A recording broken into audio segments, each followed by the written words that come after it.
Crois-tu avoir un enfant dans les prochaines années? Puis ça me donne vraiment le goût d'avoir un enfant. Si j'ai des projets secrets, les fameux projets secrets sur les internets, hein? Tout le monde a des projets secrets. Bonjour tout le monde, j'espère que vous allez bien. C'est ma première vidéo avec mes nouveaux petits cheveux. Pour ceux qui l'ont pas vu déjà sur Instagram, vous me direz en commentaire si vous aimez ça. Honnêtement, là, moi je trouve tellement que ça fait du bien, j'avais besoin de changement. Mais la vidéo d'aujourd'hui, en fait, c'est une Q&A. Ça fait tellement longtemps que j'ai pas fait une Q&A. Legit, je pense que ça fait 1 an. Et je pense qu'on était dû parce que j'ai tellement reçu beaucoup de questions de votre part. Il y en a qui sont récurrentes, mais sinon j'en ai vraiment reçu beaucoup. Je vais essayer de répondre au plus possible à toutes vos questions, puis sinon je vais essayer d'y répondre en message privé parce que j'ai pris des questions de DM Instagram. By the way, je suis pas mal active sur une base régulière sur Instagram, donc si vous me suivez pas déjà, c'est juste ici. Puis ben sinon, si vous me connaissez pas encore, ben c'est le bon moment d'apprendre à me connaître. Salut, moi c'est Émilie. N'hésitez pas à vous abonner si vous ne l'êtes pas déjà et on va aller directement à la vidéo. Ok, donc la première question que je me fais toujours poser, puis que là je vais y répondre une fois pour toutes, c'est, ça vient de Camille Thibodeau et c'est: Émilie, avec quel fer à friser frises-tu tes cheveux? Je suis découragée, j'en trouve pas un que j'aime. J'ai frise avec un fer à friser bien normal en fait, c'est un fer à friser Rusk, c'est le Heat Freak. Et c'est un fer à friser que j'ai reçu en cadeau de Noël de mon ancienne belle-mère, donc la mère de mon ancien copain. Ça fait honnêtement 4 ans que j'ai ce fer-là. Puis c'est un fer à friser bien normal, tu sais, avec une pince comme ça. Mais j'utilise jamais la pince en fait. Moi, je vais juste venir tourner la mèche autour du fer. Puis pour de vrai, moi, j'aime mieux avoir un plus mince en bout qu'un plus gros. Je pense que c'est peut-être pour ça que t'aimes pas le fer à friser que tu utilises, Camille. En tout cas, moi je te conseille, dépendamment de ton type de cheveux, là, si t'as les cheveux super longs et tu veux des grosses boucles, mais moi c'est comme un mini fer, c'est pas un minuscule très mince, mais quand même c'est comme taille régulière, je pourrais dire. Puis ça me permet vraiment plus de faire des boucles naturelles selon moi et de vraiment plus contrôler mes cheveux. Donc c'est ça, c'est un fer à friser bien normal, il y a rien de spécial, puis selon moi c'est pas un fer excessivement dispendieux non plus là. Ok, la prochaine question que je vais répondre, pour moi, c'est la question la plus hilarante que j'ai reçue et je l'ai tellement reçue. J'ai genre 10 personnes d'entre vous qui m'ont posé cette question-là, puis j'en reviens comme pas. Et c'est la suivante, là, je vais juste nommer celle-là de Lefebvre S9. Et c'est: crois-tu avoir un enfant dans les prochaines années? PS, tu es super belle, merci beaucoup. Crois-tu avoir un enfant dans les prochaines années? Guys, si vous me suivez depuis longtemps, vous savez que je suis à l'université. J'ai pas encore terminé mes études et j'ai 21 ans. Donc mes priorités présentement, c'est pas mal plus de boire de la bière et de finir mon bac. Avoir un enfant, c'est vraiment pas dans ma to-do list présentement. Je sais que là, tout le monde a le baby fever et moi aussi, là, genre je tripe sur les vidéos d'Alex, je fais que ça, écouter ses vidéos de maternité, puis ça me donne vraiment le goût d'avoir un enfant. C'est certain que je vais avoir des enfants dans ma vie, mais je penserais pas très bientôt, en tout cas dans un futur rapproché, ce ne sera pas le cas. Mais je suis très flattée que vous voulez me suivre dans mon aventure d'avoir un enfant, mais non, ce ne sera pas de sitôt. Alors la prochaine question vient de Adèle Charbonneau. Elle me demande: si tu avais pu changer de nom, que prendrais-tu? Si tu avais un garçon ou une fille, comment tu les appellerais? Donc on reste dans la thématique de baby ici, hein, comme vous voyez, comment je vais nommer mes enfants et tout. Je vous dirais, là, c'est vraiment drôle ce que je vais dire, mais si j'avais pu changer de nom, je sais pas comment je m'appellerais honnêtement. J'aime bien le nom Sarah qui est le nom de ma soeur. Tout ce qui est des noms délicats dans ma tête genre. Donc je vous dirais que tu sais, des noms genre Rosie, Rose, Annabelle, c'est vraiment des noms que je trouve vraiment beaux et flatteurs pour une petite fille. Puis là fait que tu sais, oui, si je changeais de nom peut-être que je m'appellerais comme ça, mais pour des noms de filles éventuellement, ça va peut-être être dans cette gamme de noms là. Puis si j'avais un garçon, c'est drôle que je vais vous dire ça, mais j'ai toujours trouvé que le nom Arnaud était très beau. J'aime aussi le nom Elliot, mais là mon chat s'appelle Elliot, fait que je pense pas que je vais appeler mon enfant Elliot pour être bien honnête.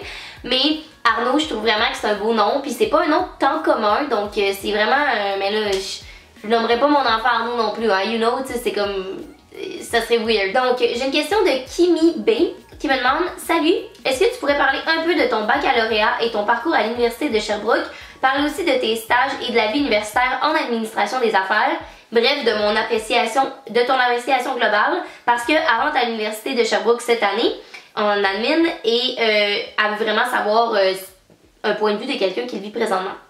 Donc, moi, je suis à ma deuxième année de bac. Je finis l'année prochaine mon bac à l'université. Donc, pour ceux qui ne le savent pas encore, je suis en marketing. J'adore ça, honnêtement. Kim, c'est vraiment qu'est-ce que je veux faire dans la vie. Je me questionne jamais sur si j'avais à faire d'autres choses, qu'est-ce que je ferais, parce que c'est vraiment quelque chose qui me passionne. L'université de Sherbrooke, c'est la plus belle place selon moi pour être à l'université. Je suis très vendue là, puis tu sais, si tu rentres cette année, tu vas sûrement vivre la même chose que moi.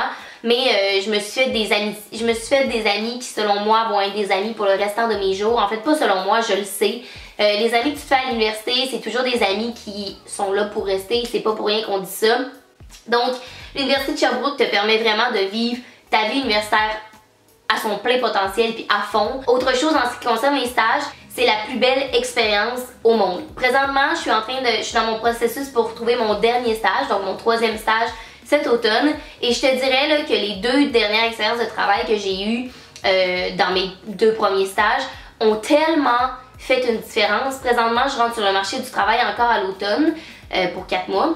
Puis j'ai tellement l'impression que je suis prête à rentrer sur le marché du travail, chose que beaucoup de mes amis qui ont fait un bac m'ont dit qu'il n'était pas. Pour de vrai, là, c'est la meilleure chose que tu peux avoir sur un CV aussi, parce que tu quittes ton bac, puis tu as déjà 1 an d'expérience, tu as déjà 1 an d'avance sur tout le monde. C'est vraiment cool. Puis en plus, le fait que ça soit rémunéré, ben tu sais, ça te permet, de bien vivre quand tu es à Sherbrooke. Moi, quand je suis à Sherbrooke, je travaille pas parce que j'ai accumulé de l'argent dans mes 4 derniers mois.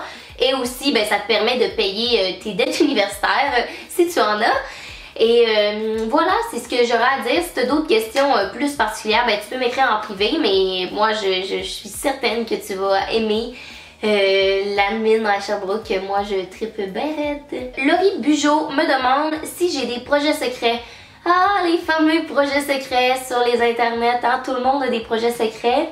Je vous dirais que malheureusement, de mon côté, je n'ai pas de projet secret. La raison première étant que YouTube n'est pas... C'est mon travail, mais c'est pas mon... Tu sais, c'est pas mon travail à temps plein. Là. Je suis étudiante à temps plein et YouTube est vraiment genre mon travail étudiant / ma passion. Fait que tu sais, c'est vraiment ce que je fais sur le côté. Ce qui fait que j'ai du temps consacré à YouTube, oui, mais pas tant que ça, pas pour travailler sur un énorme projet à long terme. Par contre, c'est certain que je peux vous dire que le projet Noël avec M va revenir encore cette année. Là, je ne veux pas laisser tomber ce beau projet-là. Mais pour le reste, je n'ai pas de projet secret en attente. J'espère en avoir très bientôt et pouvoir avoir le temps de le faire. Mais pour de vrai, je pense pas que ça va être d'ici la fin de mon bac. Donc, Levemi, je sais pas si je prononce bien ton nom, je suis désolée, me demande, c'était à quel âge ta première fois? C'est une très bonne question. Ma première fois était quand même assez jeune, selon moi. En fait, ma première fois était à 14 ans. Et c'est vraiment, je tenais à faire un petit disclaimer avant par rapport à ça. Je sais qu'il y a des gens plus jeunes qui m'écoutent et qui doivent se dire « What the fuck, j'ai 14 ans, faut-tu que je fasse genre ma première relation sexuelle maintenant ou peu importe. » C'est vraiment pas le cas. Dans mon cas, en fait, ça faisait déjà 1 an, je pense, que j'étais avec mon premier petit chum. C'est mon premier chum de secondaire. En fait, on a resté ensemble 3 ans. Et ça a juste à donner que c'était le bon moment. Les deux, on était prêts. Mais on était prêts à 100%. Là. Je faisais pas ça pour prouver quelque chose à quelqu'un, ni lui de son côté pour prouver quelque chose à ses amis. Puis il n'y avait aucune pression. Pour de vrai, on en a vraiment discuté. Puis c'est arrivé comme ça. Mais je tiens vraiment à vous dire et à vous rappeler que ce n'est vraiment pas cool de d'avoir notre première fois si on n'est pas prêt, si on n'est pas 100% à l'aise avec la personne avec qui on le fait, parce que c'est vraiment important. Et finalement, l'âge n'a pas d'importance. Honnêtement, si j'avais eu ma première relation sexuelle à 18 ans ou à 14 ans, selon moi, ça ne fait aucune différence sur ta personne. Et je sais que des fois, il y a une certaine pression sociale, c'est pour ça que j'en parle, mais cette pression sociale-là a aucunement lieu d'être. Et je pense qu'avec tout qu'est-ce qui se passe présentement là, par rapport au consentement sexuel et tout, je pense que vous le savez de plus en plus, mais je tenais quand même à le rappeler que C'est pas parce que t'as 15 ans, t'as 16 ans, t'as 17 ans, t'as même 20 ans que t'as pas eu de relation sexuelle, que t'es quelqu'un de weird, que ça veut dire que t'auras jamais de chum dans ta vie, que tu vas rester une vieille fille. C'est vraiment, mais vraiment pas le cas. Mais ça, c'était une grosse parenthèse pour vous dire que ma première fois, c'était à 14 ans avec mon premier vrai copain. Donc Katou OX me demande comment trouves-tu ta vie d'adulte? Tu es encore jeune, mais tu as plein de belles responsabilités. Continue ton beau travail. Je trippe sur ma vie d'adulte. Honnêtement, là, je pense pas que c'est une vie d'adulte à 100% parce que, let's face it, je suis encore un enfant, puis mes parents m'épaulent encore beaucoup. Mais effectivement, je me rends compte que j'ai de plus en plus de responsabilités, je me fais vivre. Et deux, ben je suis travailleuse autonome et ça c'est pas rien. Et oui, ça me donne beaucoup de responsabilités parce que ben mon travail dépend entièrement de ma personne et du temps que je vais vouloir y mettre. Mais je trippe sur ma vie, honnêtement. Je trouve vraiment que c'est cool que je puisse vivre de ma passion présentement, que je puisse faire assez de sous pour être capable de continuer à vous parler comme ça présentement, mais de pouvoir en toucher un petit budget justement, puis que j'ai pas besoin de travailler autre que ça. C'est vraiment beaucoup de travail. Le nombre d'heures que je passe par semaine à faire ça, vous avez même pas idée à quel point.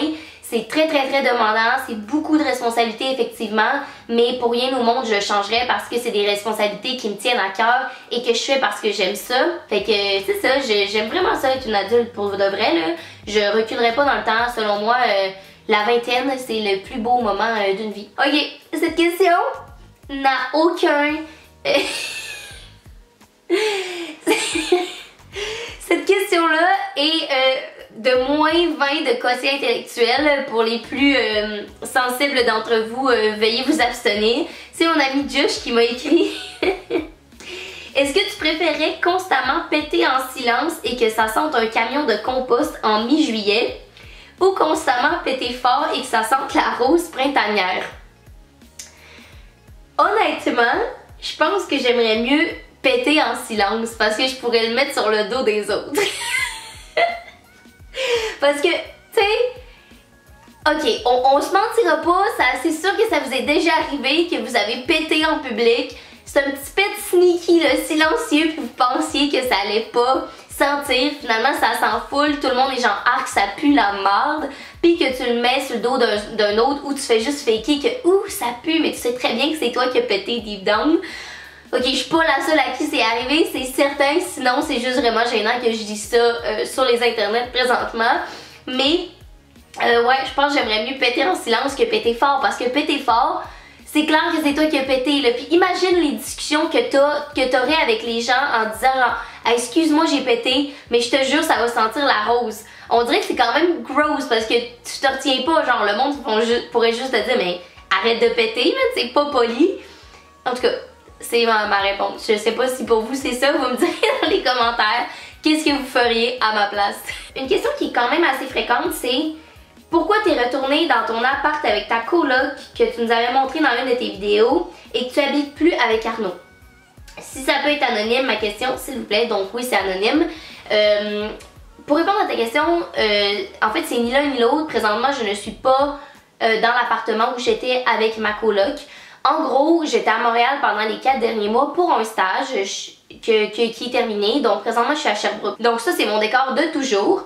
C'est ça. Je suis à Sherbrooke, donc je suis plus avec Arnaud parce que je suis de retour à l'école. Donc lui habite à Montréal, moi j'habite à Sherbrooke.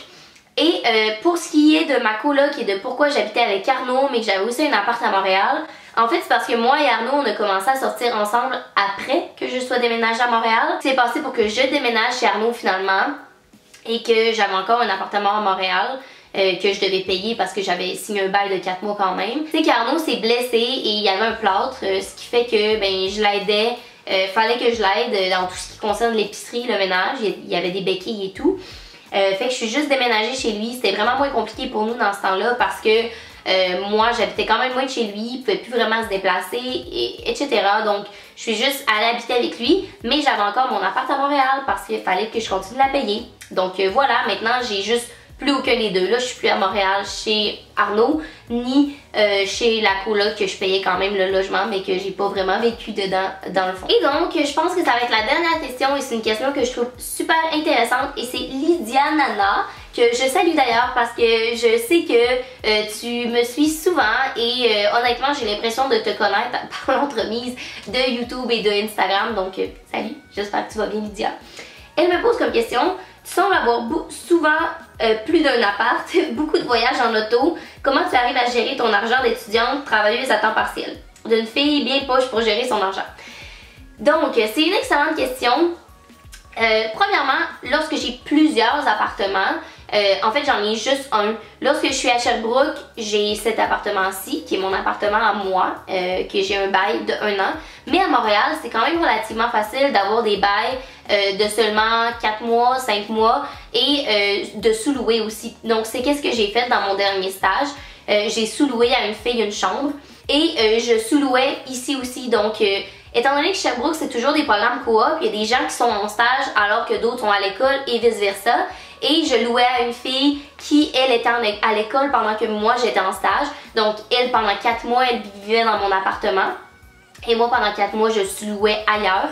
Et lors de mon premier stage, c'était la même chose. J'avais un appartement à Montréal qui était à moi, mais je sous-louais ici pour que ça coûte juste le prix d'un appartement dans le fond. En ce qui concerne le voyageage, je te dirais qu'effectivement je fais souvent Sherbrooke-Montréal, c'est quand même ma route assez fréquente. Et la manière que j'ai de m'enlever des coûts, c'est de faire du covoiturage. Il y a tellement de sites de covoiturage, autant Amigo que des pages Facebook. Et c'est tellement facile de le remplir, là, surtout Sherbrooke-Montréal, je te jure, il y a des rides tout le temps. Donc je remplis mon auto et ça me paye mon gaz littéralement. Et je suis quand même quelqu'un qui fait attention à son argent en général. Tu sais, je fais beaucoup de meal prep et d'épicerie d'avance pour être certain d'avoir toujours de la bouffe dans mon frigo pour ne pas aller dans les restaurants non-stop parce que avant je faisais vraiment ça puis mon argent descendait vraiment vite, mais ça m'aide vraiment beaucoup. D'ailleurs, si ça vous intéresse, une vidéo plus meal prep, qu'est-ce que je m'achète dans une semaine, puis qu'est-ce que je me prépare d'avance pour que ça coûte pas cher, mais que j'aille des bons repas toute la semaine et des repas santé. Vous me direz ça en commentaire, c'est vraiment de quoi qui m'intéressera à faire parce que c'est de quoi dans ma routine que j'aime full faire aussi. Là, à chaque dimanche, je m'installe et je planifie ma semaine de repas. Donc, c'est pas mal ça, je te dirais. Donc voilà, c'est ce qui conclut cette vidéo Q&A. J'espère que ça répond à toutes vos questions. Si vous avez d'autres questions à me poser, vous pouvez les poser dans les commentaires et je vais répondre. Vous savez que je réponds à tous les commentaires. Et sinon, ben nous, on va se revoir dans une prochaine vidéo. Bye bye tout le monde!